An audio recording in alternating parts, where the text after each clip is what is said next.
నమస్తే, welcome to our channel. నేను పద్మిని. ప్రస్తుతంతో పాటు సోషల్ యాక్టివిస్ట్ కృష్ణ కుమారి గారు ఉన్నారు. మాట్లాడదాం. మేడం నమస్తే. మేడం, సమంత అసలు ఎప్పుడు తను ఏం మాట్లాడినా అది చాలా హాట్ టాపిక్ గానే మారుతుంది. రీసెంట్ గా తన ఏదైతే సిరీస్ ఉందో ఆ సిరీస్ ప్రమోషన్స్ లో భాగంగా వరుణ్ ధవన్ కి ఇచ్చినటువంటి ఇంటర్వ్యూలో తన ఒక కమెంట్ ని చేశారు. చాలా ఆసక్తికరమైన కమెంట్. అయితే ఇది డెఫినెట్ గా ఇట్లా మాట్లాడుకోవాలి అందరూ. ఆ సిరీస్ గురించి దానికి హైప్ రావాలి అనే ఉద్దేశంతో ఇచ్చినటువంటి కమెంట్. అయితే ఈ కమెంట్ చేయడానికి గల కారణం డెఫినెట్ గా ఆ సిరీస్ కి ఎంతో కొంత హైప్ రావడం కోసం చేశారు అనేది సుస్పష్టం. అందులో ఎటువంటి సందేహం లేదు. ఇంతకా కమెంట్ ఏంటి అంటే, మీరు దీనికి ఇంత అవసరం లేదు అనుకున్న దానికి ఇంకా ఎక్కువ ఖర్చు పెట్టి సందర్భాలు ఏమైనా ఉన్నాయి? ఖర్చు పెట్టిన రెడిక్యులస్ ఖర్చులు ఏమైనా ఉన్నాయా అని అంటే, నా మాజీ భర్తకి నేను గిఫ్ట్లు ఇవ్వటం విషయంలో నేను రెడిక్యులస్ గానే ఖర్చు పెట్టాను అన్న రీతిలో ఆవిడ మాట్లాడటం జరిగింది. ఎట్లా అర్థం చేసుకోవచ్చు దీన్ని? సమంత మానసిక పరిస్థితి కనిపిస్తుంది ఇందులో. ఎలా? గతం గతహ అనుకోవాలి. విడాకులు బాధాకరమే, అందులో డౌటే లేదు. గెట్ ఆన్ అవ్వలేదు అనుకోవాలా? అవలా. చైతు ఎప్పుడు మాట్లాడిన సందర్భమే లేదు ఇప్పటిదాకా. అదే మరి నేను డే 1లో చెప్పిన ఇంటర్వ్యూ, వాళ్ళ విడాకులు వార్త బయటకు వచ్చిన రోజు చెప్పిన విషయం ఏంటంటే, నాగ చైతన్య ఇంట్రావర్ట్, సమంత ఎక్స్ట్రావర్ట్. ఒక ఇంట్రావర్ట్కి ఒక ఎక్స్ట్రావర్ట్కి కుదరటం అనేది కుదిరితే బ్రహ్మాండంగా ఉంటుంది. అలా ఉండి బాగున్న వాళ్ళు చాలా మంది ఉన్నారు. ఆపోజిట్ పోల్స్ అట్రాక్ట్స్ కదా. అవును, కానీ కొన్నిసార్లు ఆకర్షించుకుంటాయి, వికర్షిస్తాయి అని ఉంది. వికర్షిస్తాయి కూడానా? ఉంది. భిన్న ధృవాల మధ్య ఆకర్షణ వికర్షణ ఉంటుంది. వికర్షణ కదా, కరెక్ట్. అందుకని ఏంటంటే అతను మాట్లాడు. అతనే కాదండి, ఇక్కడ కొంచెం మగవాళ్ళ మనస్తత్వం, ఆడవాళ్ళ మనస్తత్వం గురించి కూడా మాట్లాడుకోవాలి. మగవాళ్ళ బ్రెయిన్ ఎక్కువగా లాజిక్కి ఉంటుంది, ఆడవాళ్ళ బ్రెయిన్ ఎమోషనల్గా ఉంటుంది. డెఫినెట్లీ. ఇక్కడ సమంత అని ఎమోషనే నడిపిస్తుంది, నాగ చైతన్యాన్ని లాజిక్ నడిపిస్తుంది. లాజిక్ ఏంటి? బాగుంటుంది అనుకుని పెళ్లి చేసుకున్నాం, సంతోషంగా ఉన్నన్నాళ్ళు ఉన్నాం, పడలేదు, విడిపోయాం, నాకు ఒక జీవితం నాకుంది. మొన్న ఈ మధ్య ఇంటర్వ్యూలో కూడా అతను ఒక మాట చెప్పాడు, ఏం కోరుకుంటున్నావు నువ్వు ఇంటి నుంచి అంటే, సుఖంగా సంతోషంగా పిల్లా పాపలతోటి హ్యాపీగా ఉండాలనుకుంటున్నాను అని నాగ చైతన్య చెప్పాడు. ఎక్కడో నాగ చైతన్యకి సమంత ఈ ఎక్స్ట్రావర్ట్ వరల్డ్ నచ్చలేదు. ఎక్స్ట్రావర్ట్ అంటే మీనింగు మాట్లాడటం వరకే కాదు, చేసే పనులు కూడా ఎక్స్ట్రావర్ట్గా ఉంటాయి సమంతవి. బబ్లీగా, ఎక్స్ప్రెసివ్గా, బోల్డ్గా. మరి నాగ చైతన్యం ఎలా ఉంటాయి? గుంబనంగా, ఎవరికి అర్థం కాకుండా, అర్థమయ్యి అర్థం కాకుండా ఉంటాయి. ఎక్కడన్నా మాట్లాడినా, ఇంతమంది హీరోలు మాట్లాడుతూ ఏ మీటింగుల్లో అయినా ఎక్కడైనా సరే మాట్లాడుతూ దొరికిపోయిన సందర్భాలు బోల్డ్. కానీ నాగ చైతన్య ఎప్పుడు, నాగార్జున కూడా దొరుకుతాడు కానీ నాగ చైతన్య దొరకడు. అంటే అలా దొరకకుండా ఉండడం గొప్పతనమని కాదు నా ఉద్దేశం, అది అతని తత్వం. డెఫినెట్లీ అతని తత్వానికి ఇంత ఎక్స్ట్రావర్ట్ ప్రపంచాన్ని అతను ఇంత ఏమనాలి, ఒక చైతన్యం. సమంత అంటేనే ఒక చైతన్యం, సమంత అంటేనే ఒక కడలి తరంగం.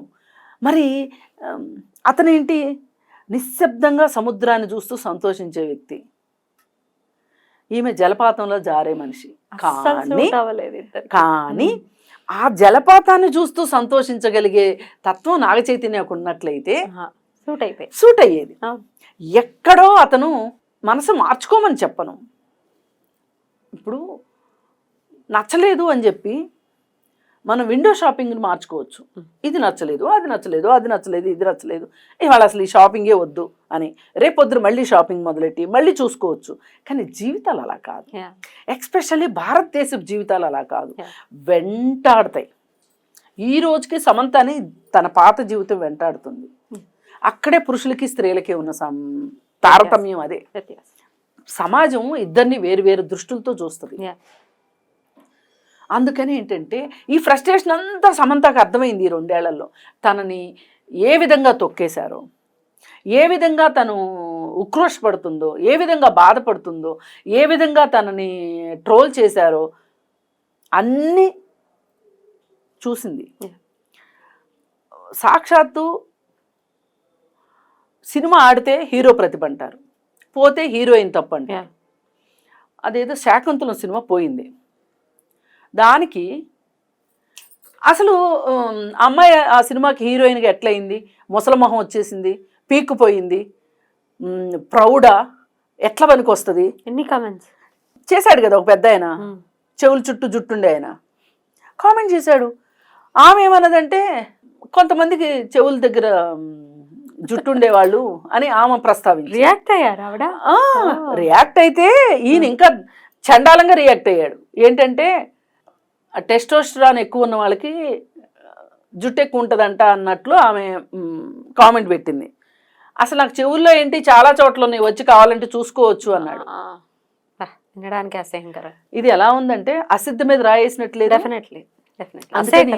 అందుకని అదే సమంత గనక నాగార్జున కోడలుగా నాగ చైతన్య భారీగా ఉండుంటే ఆ సినిమా పోతే కామెంట్ చేయరు, ఆ పెద్ద ఆయన ఈ కామెంట్ చేయగలిగేవాడా? అప్పుడు తెలిసి వస్తుందండి, అప్పుడు తెలిసి రావాలని అనట్లా, ప్రపంచం అప్పుడు అర్థమవుతుంది. ఒక విడాకులు తీసుకున్న భార్యకి ప్రపంచం అప్పుడు కొత్తగా కనిపిస్తుంది. అప్పటిదాకా రంగురంగుల ప్రపంచం, ఇంద్రధనుసులా కనిపించిన ప్రపంచం అప్పుడు అసలైన ప్రపంచం బయటకు వస్తుంది, కనిపిస్తుంది, రంగులు చూపిస్తుంది.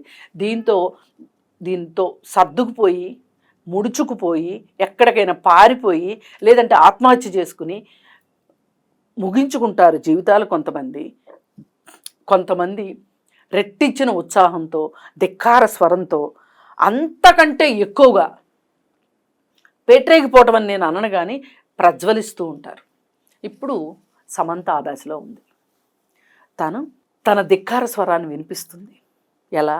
తన స్కిన్ షో ద్వారా, ఇలాంటి మాటల ద్వారా, ఆమె అనారోగ్యం ద్వారా, నేను అనారోగ్యంగా ఉన్నానని ప్రపంచానికి చెప్పటం ద్వారా, ఇలా అన్ని రకాలుగా తను ప్రపంచం ముందుకి తనను ప్రొజెక్ట్ చేసుకోవటం ఎలా ఉంది అంటే ఒక ధిక్కార స్వరం కనిపిస్తుంది. ఈ ధిక్కార స్వరము ధైర్యం నుంచి వస్తే, స్థైర్యం నుంచి వస్తే, తెలివి నుంచి వస్తే సంతోషం. కానీ తన నిస్సహాయత నుంచి ఈ ధిక్కార స్వరం వచ్చింది. అందుకే ఆ ధిక్కార స్వరాన్ని తను ఇలా చూపిస్తుంది.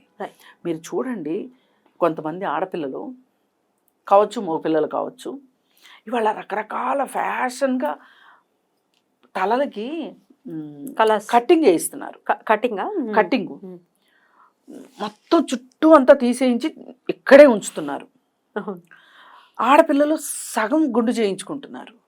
అలాగే ఒక పక్క ఒక కలరు, ఇంకొక పక్క ఇంకొక కలర్. ఇవన్నీ ధిక్కార స్వరాలు. పాశ్చాత్య కల్చర్ ని ఇది చేసుకుంటున్నారు కాదా?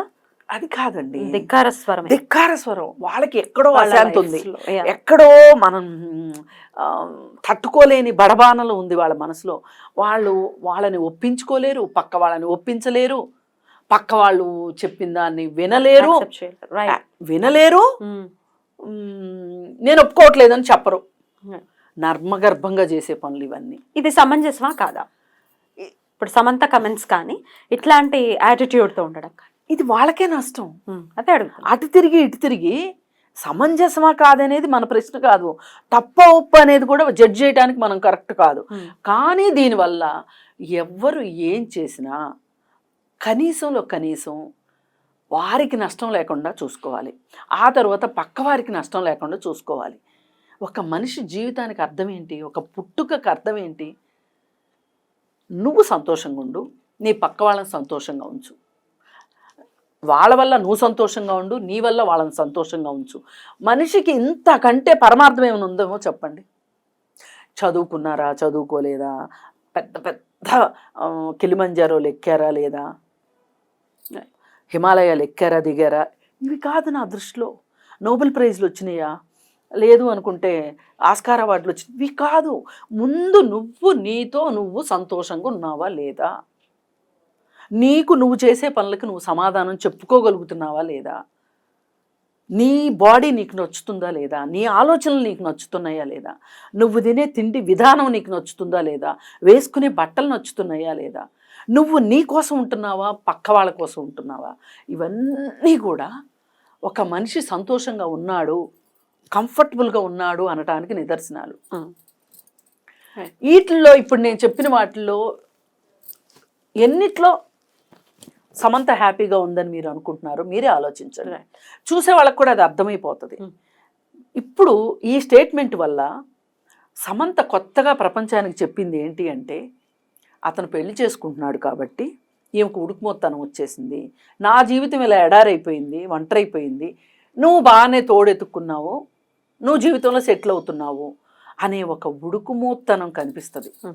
ఇది ఒక దృఢమైన మనస్తత్వం ఉన్నవాళ్ళు వెలిబుచ్చాల్సిన భావోద్వేగం కాదు. నువ్వు నీకు అక్కర్లా ఇంకొక తోడక్కర్లా, ఇంకొక పెళ్ళి అక్కర్లా, ఏం అక్కర్లా, నీతో నువ్వు హ్యాపీగా ఉంటే నువ్వు జగజ్జేతగా ఉండగలుగుతావు. అలా ఉండాలని నేను సమంతను కోరుకుంటున్నాను. అప్పుడు ఇలాంటి కామెంట్స్ చేయాల్సిన అవసరం లేదు. అలాగే కొంతమంది నువ్వు ఇండస్ట్రీకి పనికిరావు, ముసల్దాని అయిపోయావు అంటే దానికోసం నువ్వు ఇంకంత యంగ్గా ఉండేలాగా ఎక్స్పోజింగ్ చేసి చేయాల్సిన అవసరం కూడా నీకు లేదు. ఎవరి కోసం నువ్వు బతకట్లా, నీ కోసం నువ్వు బతుకుతున్నావు. నీ వల్ల నలుగురు బతకాలనుకో, అప్పుడు నీ జీవితానికి ఒక అర్థం ఉంటుంది. లేకపోతే ఇలాగే ఉంటుంది, నీ ఆరోగ్యం పాడవుతుంది, నీ కెరీర్ పాడైంది ఒక రకంగా. అసలు ఎలాంటి మంచి మంచి సినిమాలు ఉన్నాయి, ఎంత నటనకి స్కోప్ ఉన్న సినిమాలు ఉన్నాయి. ఒక సినిమా అయితే నాకు ఎప్పటికీ గుర్తు, అది జూనియర్ ఎన్టీఆర్ తోటి ఒక సినిమా జనతా గ్యారేజ్. దానిలో ఎంత ఉదాత్తంగా చేసింది, అసలు ఆ యాక్షన్ ఇంకొకరు చేస్తారా అనిపించేలాగా చేసింది.